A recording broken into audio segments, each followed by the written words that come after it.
So pipelines in PowerShell are very similar to pipelines in Bash and other shells.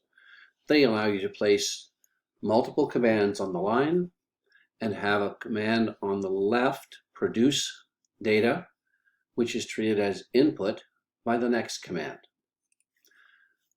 Pipelines in PowerShell are only different in that they pass objects between commands. A command can have as many pipes as you need. Each commandlet in the pipeline can take input from the pipe and make its own decisions about what to do with that input, to keep the objects, to drop the objects, to change them, to make new objects, or to pass along existing objects. Each commandlet only sees the things that come from the pipe immediately to the left. And no matter how many pipes there are in your pipeline or what commands you're running, any objects produced by the last commandlet in the pipeline that are not sent anywhere on purpose, such as file redirection, are dropped off the end of the command line, caught by PowerShell, and displayed in their default display. We have some examples of pipelines that demonstrate how PowerShell is both the same and a little different from other shells. For example, in Linux, the ls command lets us list the files in a directory. But you have to tell it what directory to list it in, or it assumes the current directory. In PowerShell, you can tell ls, which is aliased out to get child item, you can tell it what directory to list files in. You can not tell it a directory name and it will assume the current directory, or it can do something Bash couldn't. You can use a pipeline to send one or more objects to ls, and it will treat those as file names or directory names to list. So if I wanted to see the contents of the C Windows folder, I could actually pipe that to the ls command. ls wants to have file names to list, so strings are what we should be sending it.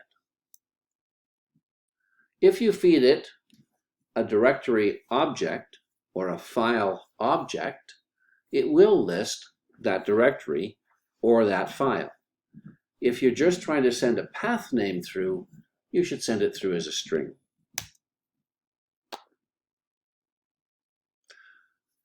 The more command, which we now know is only a function, and actually runs get content and pipes that to the DOS more command, allows us to see text one screenful at a time. So when we have too much output, we can pipe that to the more command. So if we had the list of processes that come from the get process commandlet, and we pipe that to more, those process objects will go through the pipe, be given as input to the more command. The more command is going to use get content, or something we didn't look at in it, the input from the pipe using the parameters, which we'll discuss later in the course. To retrieve the default display for each of those objects, produce it as string objects, and drop it off the end of the command line, one screenful at a time, which is exactly what happens. You can have as many pipes as necessary and handle the data as many times as you like. The general concept of pipelines is the same as other shells. The first command on your line should produce one or more things to work on.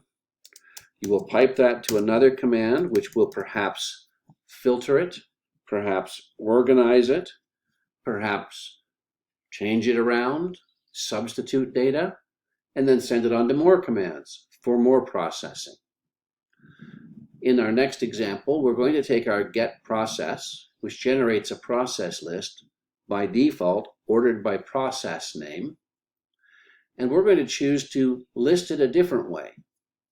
To find the processes that are using the most CPU, we're going to sort it based on the CPU property. The sort command can be given multiple properties as a collection by putting commas between them.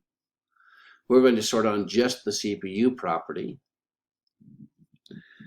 And since we know the list won't fit on one screen, we're now going to take the output and pipe it to more.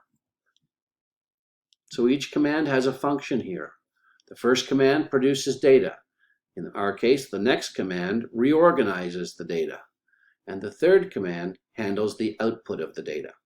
This is pretty typical for a pipeline. And our new list is sorted by the CPU, displayed one screenful at a time. The last example on the slide we've already seen a number of times. Taking a command that produces an output object that we don't want and don't care about, and piping it to the outNull command. The outNull command, as we said, simply takes any input objects it gets and ignores them. It does nothing with them. They're thrown away, they're deleted, they don't get displayed as output. Out-null produces no output.